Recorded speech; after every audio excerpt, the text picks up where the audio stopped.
সকাল, তো আমি একদম রেডি। আজ হচ্ছে রাধা অষ্টমী আর সকাল সকাল রেডি। হ্যাঁ হয়ে গেছে, ডাকে এসে গেছে। তো আপনাদের সকলকে রাধা অষ্টমীর অনেক অনেক শুভেচ্ছা। তো চলুন আজকে কোথায় যাচ্ছি কি না সবকিছু যেতে যেতে বলবো, অলরেডি টাইম হয়ে গেছে। চলো দুগ্গা দুগ্গা করে এবার বেরিয়ে পড়লাম। আর ওই যে জলটা দেখুন অনেকটাই গেছে, মনে হচ্ছে এবার একটু শুকায় তো শুকাবে। তো এই কদিন যে জলে জলে ছিল, ভয়ে তো বাইরে বেরোতেই ইচ্ছা করছিল না। এখন দুপুর 12টা বাজে, আকাশটা যদিও মেঘলা রয়েছে তাই কিছুই সেভাবে বোঝা যাচ্ছে না। তো অনেকক্ষণ অপেক্ষার পরে 12টা 30-এ ছিল আমাদের ট্রেন। তারপর আমরা ট্রেনে উঠে পড়ি। আমি আসি লেডিসে, আর আমার সঙ্গে কিন্তু শ্বশুরমশাইও আসছে, আর বাবা গেছে এখন জেনারেলে। তো জেনারেলে তো এই টাইমটাতে প্রচুর ভিড় হবে, তো এই কারণে আমি সবসময় লেডিসেই আসি।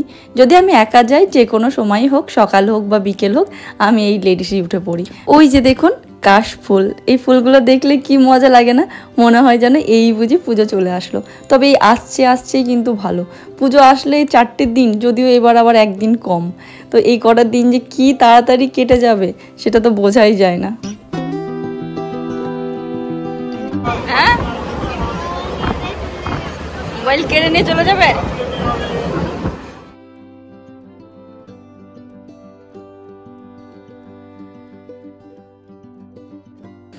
এখন দুপুর 3টে মতো বাজে, আর বাইরে বৃষ্টিটাও বেশ ভালো জোরই হচ্ছে। আমাদের নামবার সময়ও প্রায় হয়ে আসছে।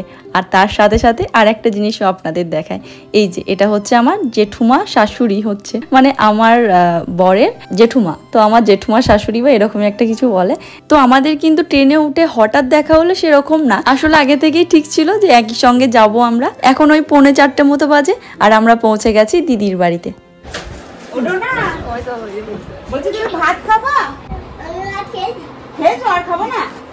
পিসি মশাইয়ের সঙ্গে বসে এখন রিজুর সঙ্গে খেলা হচ্ছে। যদিও রিজুর সঙ্গে খেলা করতে একটু ভয়ও পায়, আবার ওর পিছনে ছাড়বে না। কি হয়েছিল ওই ঘরটায়? কে মারা গেছিল এখানে চিনতে পারছো? কে? ওটা না, ওটা না, ওটা আগেই মারা গেছিল। তুমি দেখো নি এটা কই? আজকে মনে ওইদিকে রেখেছে, এখানে নেই কো। ছায়ন দাদা ঠাম্মি, ওটা জানো, দাদা এটা মারা গেছে, এটা হচ্ছে ঠাম্মি। এই যে রিজু আবার নিরামিষ কুকুর, ও কিন্তু মাছ মাংস ডিম এসব কিছু খায় না। ও দুধ ভাত খায়, ফল খায়, এসব খায়। আমার সাথে সাথে ওকে ফল দিচ্ছিলাম, ও ফল খাইলো। সব নরম ফলগুলো খাচ্ছে, যেমন পেঁপে, আম বা শসা, এগুলো খাচ্ছে। কিন্তু নারকোল ছিল, ওটাই খেতে পারলো না। মানে মুখের ভিতরে ভরছে কিন্তু চেবানোর চেষ্টা করছে, ও চেবাতে পারছে না।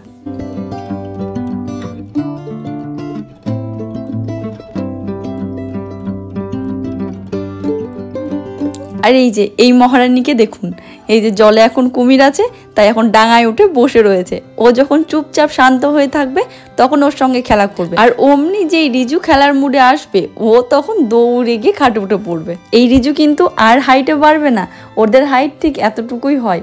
এবার শুধু ওর চেহারাতেই গোলুমোলু হবে।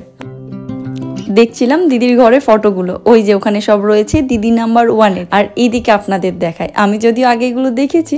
ওই যে আমার বর মহাশয়, যতদূর সম্ভব ছবিটা তোলা হয়েছিল, ওটা হচ্ছে জম্মুর মনসা মন্দিরে। সঙ্গে রয়েছে শাশুড়ি মা, শ্বশুর আর দিদি, ওই যে 4জন। ওই দেখো পাপা, দেখতে পাওনি? ওই দেখো ওই কোণে যেটা দাঁড়িয়ে আছে, ওটা পাপা। বেশ বেশ বেশ বেশ বেশ, দাঁড়া দাঁড়া, কি হয়েছে? নেমায় না, নেমায়, আসো আসো, নেমে আসো। কি ভয় লাগছে? আমাদের মেয়েটা বড় হয়ে গেছে।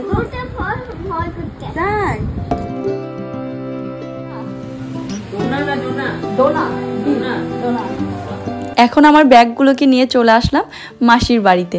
তো এই যে এটা হচ্ছে আমার মাসির বাড়ি, আর ওই যে একটু দুটো বাড়ির পরে গিয়ে ওটা হচ্ছে আমার ননদের বাড়ি। তো মাসিমণি তো দেখছি বেশ ভালোই একটা সবজির বাগান করেছে, জানো। এটা হচ্ছে আমার মাসিমণির বাড়ি। হ্যাঁ, আমরা খেলা করতাম এখানে, এসে এখানে থাকতাম। তখন পিপিকে চিনতাম না, তো পিপি বাড়ি থাকতাম না। ওই দেখ,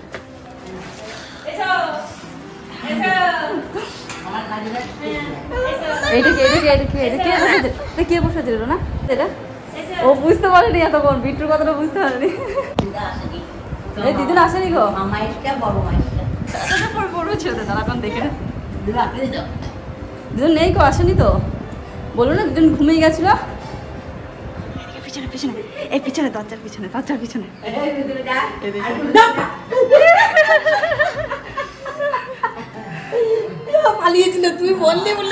বুঝতে আমি পারবে। প্লেটটা যদি দেখে এখনই খাওয়ালে প্লেটটা কে খাচ্ছিল তাহলে ও কথা বলবে আমি কি করে প্লেটটা নিয়ে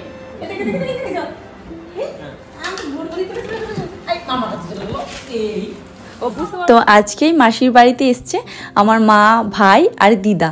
তো এখন আমরা যাচ্ছি, সামনেই একটা বিউটি পার্লার রয়েছে ওখানে। ওদিকে তো দেখেছেন কীরকম জল ছিল, তো আমার এখানে আসবো কি আসবো না সেটা ঠিক ছিল না, তাই এই কপালের উপরে জঙ্গলটাকে পরিষ্কার করা হয়নি, তো ওটা একটু পরিষ্কার করতে এসেছিলাম। এখন আমার কাজ হয়ে গেছে। যেতে যেতে এই মন্দিরটা দেখলাম, এখানে এখন মায়ের মূর্তি তৈরি হচ্ছে, দেখে ভাবলাম 2 মিনিট দাঁড়াই। আর দাঁড়িয়ে তারপরে এখন আমরা চলে এসেছিলাম বাড়িতে। আর বাড়ি এসেই এই যে সারা দিনের একটা ক্লান্তি, ঘুম এসে গেছে।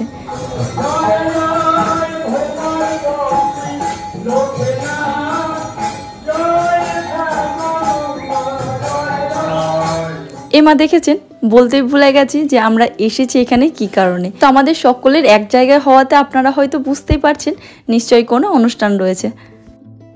এমনিতে তো আজকে হচ্ছে রাধা অষ্টমী, আর তিথি অনুযায়ী আগের বছরে আজকের দিনে দিদি শ্বশুর মশাই আমাদের সকলকে ছেড়ে চলে গেছেন। আর আজকেই তিথি অনুযায়ী 1 বছর পূর্ণ হলো। যদিও আগের বছরে রাধা অষ্টমী, জন্মাষ্টমী দুটোরই উপোস করেছিলেন উনি, তারপরে শরীরটা খারাপ হয়েছিল একটু, তারপরে কিছুদিন পরেই মানে রাধা অষ্টমীর হয়তো 10 দিন পরে মারা গেছিলেন। তিথি অনুযায়ী যেহেতু আজ হচ্ছে, তাই আজকে যেসব দিনের বেলাতে নিয়মগুলো ছিল সেসব নিয়মগুলো পালন হয়েছে। আর রাত্রিবেলায় এই সন্ধ্যে থেকে হচ্ছে ভাগবত পাঠ, যদি ওই পাঠটা হচ্ছে ছাদের উপরে, তো আমি যাব একটু পরে। তো আমি যাচ্ছিলাম ওপরে, তারপরে দেখলাম যে এখানে দিদি একা একাই ফলামান্য কাটছে। তো ভাবলাম দিদির সাথে হাতে হাত লাগিয়ে করে দিই, একা একা কাজ করার থেকে সবাই মিলে করলে তাড়াতাড়ি হয়ে যায়।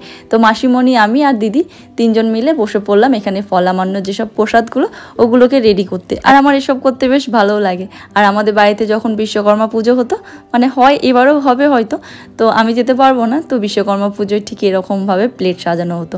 আর মাম্মাম এতক্ষণ ঘুমাচ্ছিল, এখন প্রায় 9:45 মতো বাজে। ওকে ও বাড়ি থেকে মানে ও মাসিমণির বাড়িতে ঘুমাচ্ছিল, তো ওই যে মেসোমশাই হাতে এবার চাবিটা দিয়ে দিই, আর নাহলে আবার ভুলে যাব কখন। এতক্ষণ ডোনা ঘুমাচ্ছিল, তো ওখানে আর কি ভাই ওকে গার্ড দিচ্ছিল। তো দিদি বললো ডোনাকে নিয়ে ওখানে একটু বসোগা, একটু নয় পাঠটা শুনে তারপরে আবার এসো। আমি তো প্রথম থেকে শুনিনি, তবে আমি লাস্টে এসে যেটুকু শুনলাম আমার বেশ ভালোই লাগছিল এখানে বসে থাকতে। আর সবার মুখে শুনলাম যে পাঠটা নাকি খুব সুন্দর হচ্ছে। আর এদিকে রাত্রে রান্না বান্না হচ্ছে, আবার কালকের ভোজ রয়েছে, তো সেসবের রান্না বান্নাও ওদিকে হচ্ছে।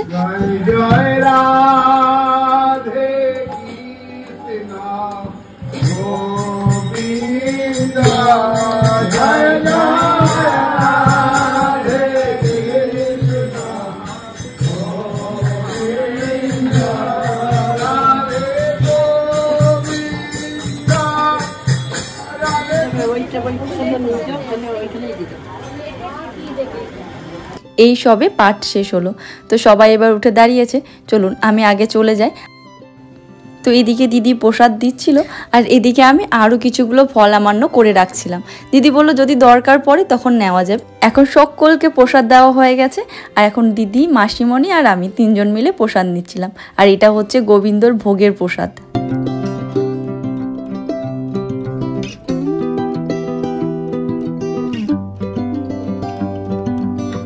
ডোনা ওখানে মায়ের সঙ্গে বসেছে। এই যে এটা হচ্ছে আমার মাসিমণি, আর পাশে হচ্ছে ওটা দিদা।